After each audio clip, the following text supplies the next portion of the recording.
Hello दोस्तों। आज की कहानी है एक छोटे से परिवार की। शाम का समय था। घर में अजीब सी बेचैनी फैली हुई थी। रसोई में बर्तनों की आवाज़ आ रही थी और ड्राइंग रूम से बेटा मोबाइल पर गेम खेलते हुए ज़ोर ज़ोर से हंस रहा था। बेटी अपने कमरे में बैठी परीक्षा की तैयारी कर रही थी। माँ बार बार आवाज़ दे रही थी, दोनों में से कोई आकर मेरी क्यों नहीं मदद करता। कुछ देर बाद माँ का सब्र टूट गया। वे गुस्से में ड्राइंग रूम में आई और बेटे से बोली, दिन भर मोबाइल ही पकड़े रहते हो, ज़रा भी जिम्मेदारी नहीं है। बेटा चिढ़कर बोला, मैं थका हुआ हूँ, स्कूल से आया हूँ, दीदी से क्यों नहीं कहती। यह सुनकर बेटी कमरे से बाहर आ गई। उसने कहा, मैं पढ़ रही थी।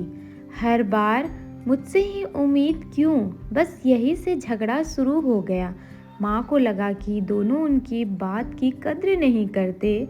उन्होंने ऊंची आवाज़ में कहा, मैं ही सब करूं, तुम्हें ज़रा भी समझ नहीं है कि घर कैसे चलता है। बेटा बोला, आप हमेशा मुझे ही डांटती हैं।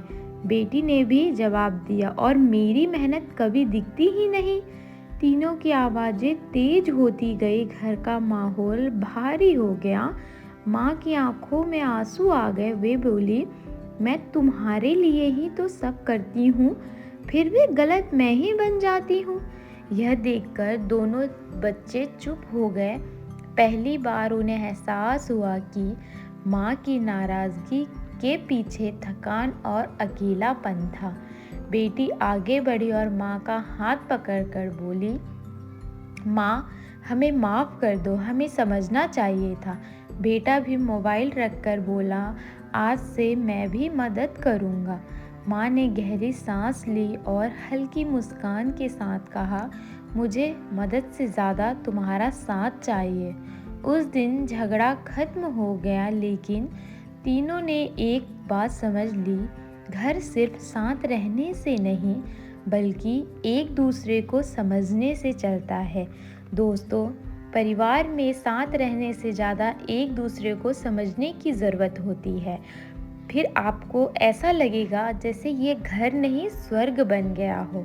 आपको वीडियो कैसी लगी कमेंट कीजिएगा। मिलती हूँ नेक्स्ट वीडियो में। राधे।